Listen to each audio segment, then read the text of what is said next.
मृत्तिजम् होदारम् रत्नधातवम् अग्निः पूर्वेभिर्वृषिभिरेभ्यो नूतनैरुना तदेवाङ्गेह वक्षति अग्निनारैव स्मवत्पोषमेव दिवे दिवे। हिंदुत्व की विचारधारा में महिलाओं को कोई स्थान नहीं, सम्मान नहीं, आज़ादी नहीं, ऐसा लोग कहते हैं। इस पर क्या कहेंगे आप? वास्तव में जो हिंदू इतिहास है ये बड़ा पुराना लंबा इतिहास है। सबसे पुराने ग्रंथ हम अगर ऋग्वेद को लेंगे तो ध्यान में आएगा उस ऋग्वेद की ऋचाओं को देने वाली महिलाएं हैं। 26 से अधिक महिलाओं ने वैदिक ऋचाओं की और प्रस्तुति की है ऋग्वेद में। सूर्या सावित्री है, अपाला है, विश्ववारा है, घोषा है, ये महिलाएं हैं। महिलाएं ऋग्वेद के मंत्र देने वाली मंत्र दृष्टा थी। उनको बड़ा सम्मानजनक स्थान था। हम देखें याज्ञवल्क्य के साथ शास्त्रार्थ करने वाली वो गार्गी महिला है, उनकी पत्नी मैत्रेयी महिला है। शंकराचार्य जी के और मंडन मिश्र के शास्त्रार्थ का निर्णय करने वाली वो महिला।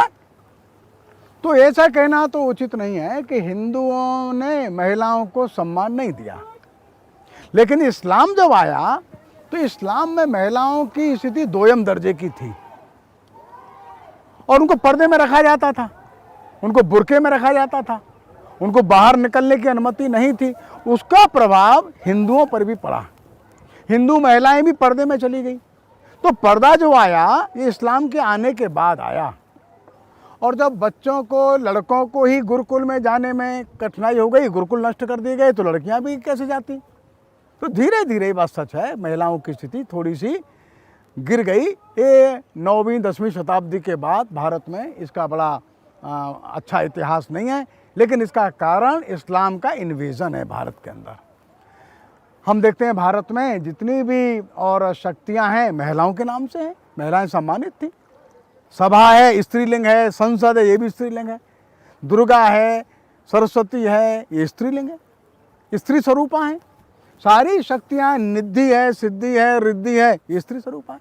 कालांतर में थोड़ा स्थान उनका गिरा है, लेकिन अब आवश्यकता है जल्दी जल्दी वे पुराने गरिमामय सम्मानजनक स्थान को प्राप्त करे। और हिंदू समाज तेजी से इस ओर आगे बढ़ भी रहा है। एक आनंद की बात है, तेजी से हिंदू समाज महिलाओं के सम्मान को लेकर के चिंतित है और तेजी से बढ़ रहा है। मुझे लगता है कि ईश्वर का स्वरूप स्त्री रूप में भी हो सकता है, देवी स्वरूप, यह भी केवल हिंदुओं की कल्पना है। बिल्कुल ठीक है। सेमेटिक रिलीजन्स में जो ईश्वर है वो केवल पुरुष रूप ही स्वीकार किया गया। स्त्री ईश्वर रूप में नहीं आ सकती। ईसाइयत में या जुडाइज्म में या इस्लाम के अंदर ईश्वर पुरुष रूप में होगा केवल। ये हिंदू ही हैं जो ईश्वर को स्त्री रूप में देखने को तैयार हुए। ये दुर्गा है, सरस्वती है, काली है और साक्षात पार्वती है। और नटराज तो ऐसा है, अर्धनारीश्वर है। ये विलक्षण है। ईश्वर को केवल पुरुष रूप में मानना ये उचित नहीं। और इसलिए नटराज को आधा स्त्री रूप में है, आधा पुरुष रूप में है, दोनों मिलकर के एक शिव का रूप बन जाता है। ये कितना सुंदर सामंजस्य और हिंदू दार्शनिकों ने बनाया। अर्थात स्त्री और पुरुष, इसमें कोई किसी प्रकार का भेद नहीं माना, कोई भेद नहीं।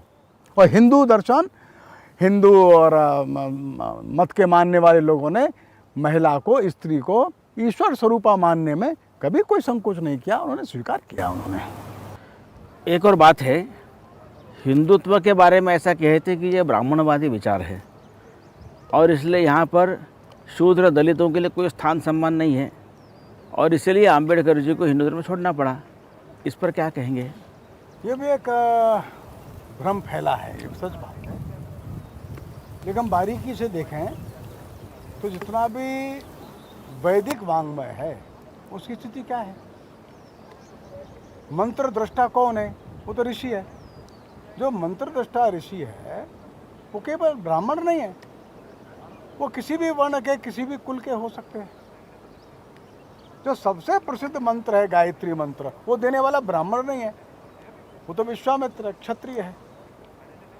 एक साधना से ऋषि पद पाते थे और मंत्र देते थे।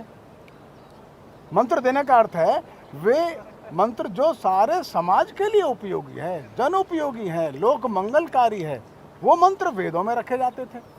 हम देखते हैं कि दीर्घ तमस करके एक ऋषि है, वो शूद्र है। हम वेद में ये भी देखते हैं एक महिदास है, वो तो शूद्र है लेकिन अच्छा मंत्र दृष्टा है।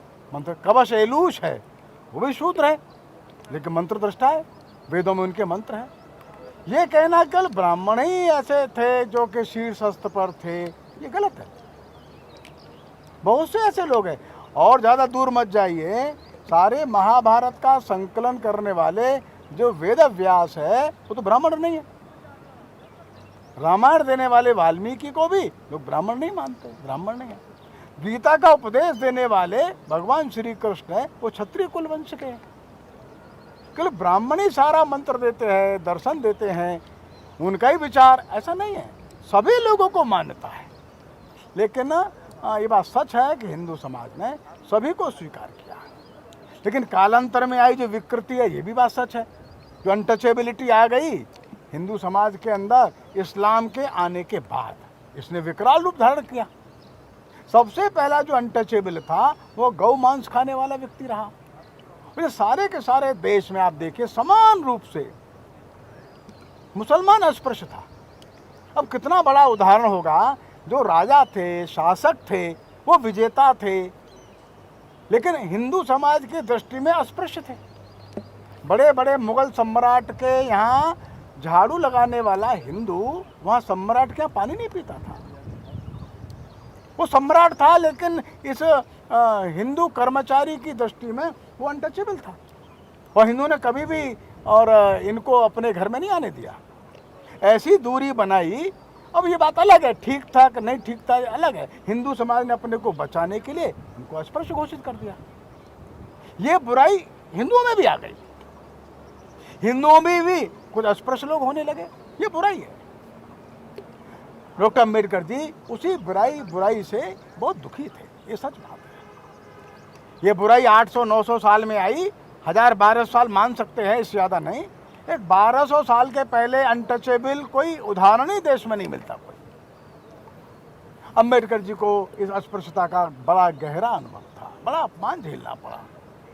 1935 में सारे उन्होंने प्रयास करने के बाद भी जब देखा सफलता नहीं मिल रही है, तो 1917 से लेकर के 35 तक वे प्रयास करते रहे। उन्होंने कहा मैं गीता मानता हूँ, सत्याग्रह किए। उन्होंने कहा मैं भगवान राम को मानता हूँ, दर्शन करने के लिए गए, लेकिन उनको अपमानित होना पड़ा। तो 1935 में उन्होंने घोषणा की कि भाई मैं हिंदू धर्म में मरना नहीं चाहता। लेकिन उसके बाद भी 21 साल तक प्रतीक्षा करते रहे, शायद हिंदू समाज जल्दी से बदल जाएगा, शायद बदलेगा। प्रयास चल भी रहे थे लेकिन गति धीमी थी। मृत्यु के थोड़े दिन पूर्व उनको लगा यदि मैं ऐसे ही चला गया तो मेरे पीछे ये करोड़ों का ये हिंदू समाज है, ये दिशाहीन हो जाएगा। और इसके पीछे लोग लगे हैं। वो वेटिकन सिटी के पोप महाराज लगे थे, कैसे भी ईसाई बनाए। हैदराबाद के निजाम साहब लगे थे, कैसे भी हरिजन और हमारे जो अनुसूचित जाति वर्ग के लोग हैं उनको हम मुसलमान बना लें। बड़ा लालच अम्बेडकर जी के सामने आया, उन्होंने स्वीकार नहीं किया। किसी भी प्रकार के लालच में मैं नहीं फंसे, साफ मना कर दिया उन्होंने, नहीं मैं ईसाई नहीं बनूंगा, मैं मुसलमान नहीं बनूंगा। और मृत्यु के कुछ महीना पहले 1956 में बौद्ध मत स्वीकार किया उन्होंने। और स्वीकार करते समय उन्होंने कहा भी मैं भारतीय संस्कृति के मूल दर्शन से दूर नहीं जा रहा हूं। अपने पूज्य दलाई लामा जी ने कहा है कि बौद्ध मत भारतीय विशाल वृक्ष की एक शाखा है। इसका जो फाउंडेशन है, आधार है, भारत का अध्यात्म ही है। भारत की आध्यात्मिक आधारशिला पर हिंदुत्व भी है, उसी पर ही बौद्ध मत भी है। बौद्ध मत स्वीकार करते समय उन्होंने भारतीय संस्कृति का पूरा ध्यान रखा। वे भारतीय संस्कृति से दूर नहीं गए। और उन्होंने कहा भी मैंने गांधी जी को वचन दिया था कि मैं भारतीय संस्कृति से दूर नहीं जाऊंगा और कोई कम से कम हानि हो ऐसा प्रयास मैं करूंगा।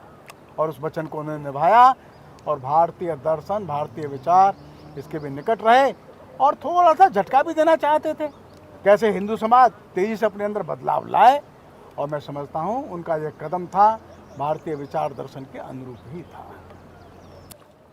हिंदू धर्म में अनेक सुधारावादी लोग आते रहे हैं, ऐसा आपने कहा, सुधारक हो गए, तो इस अस्पृश्यता के कलंक को दूर करने के लिए क्या हिंदू समाज में कोई प्रयत्न नहीं हुए?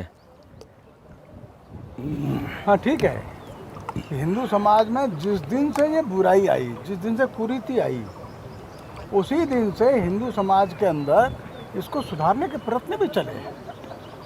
हम देखें, सबसे पहले रामानुजाचार्य है दक्षिण में, रामानुजाचार्य ने प्रारंभ में ये प्रयत्न प्रारंभ कर दिया। कोई भेदभाव नहीं माना उन्होंने, स्वयं सभी जाति सभी वर्णों को मंदिर में पूजा का स्थान दिया उन्होंने। इसी परंपरा को हम देखते हैं, रामानंद ने काशी में बैठकर कबीर और रविदास को शिष्य माना। जो अब्राह्मण थे, शूद्र कहलाते थे, उनकी शिष्य परंपरा में भी आए और सम्मान पाए। ये परंपरा आगे बढ़ी और जहाँ जहाँ ऐसी कुरीति भी बढ़ी, ये बात सच बात है, सुधारकों की संख्या भी बढ़ी। हम देखें, कबीर ने हिम्मत के साथ इसके लिए और बीड़ा उठाया, रविदास ने भी संघर्ष को जारी रखा, गुरु नानक देव ने जाति का भेद, वर्ण का भेद, छुआछात का भेद गुरु नानक देव ने नहीं माना और सारी सिख गुरु परंपरा ने नहीं माना।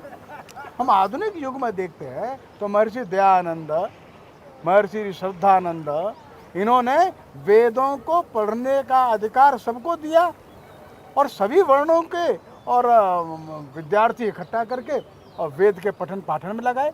यज्ञोपवीत सबका उन्होंने कराया। सावरकर जी ने प्रयत्न किया, संघ के संस्थापक डॉक्टर हेडगेवार जी ने प्रयत्न कम नहीं किया, स्वयं महात्मा गांधी जी ने कम प्रयत्न नहीं किया। और इस तरह से एक बड़ी परंपरा ऐसी भी चलती रही जो लगातार इस कुरीति के खिलाफ संघर्ष करती थी और जो कहती थी ये कुरीति गलत है, ये परंपरा छुआछूत की और भेदभाव की गलत है। अपने देश में हिंदू समाज ने इसको कभी भी दार्शनिक मान्यता नहीं दी, सिद्धांततः इसको सदैव अस्वीकार किया। और ये हिंदू समाज के परिष्कार की और शोधन की एक महान परंपरा का प्रतीक है कि हमने अस्पृश्यता को, जातिगत भेदभाव को कभी भी स्वीकार नहीं किया और इसके विरुद्ध लगातार हर युग में संघर्ष करने वाले लोग खड़े होते हैं। शांति शांति शांति।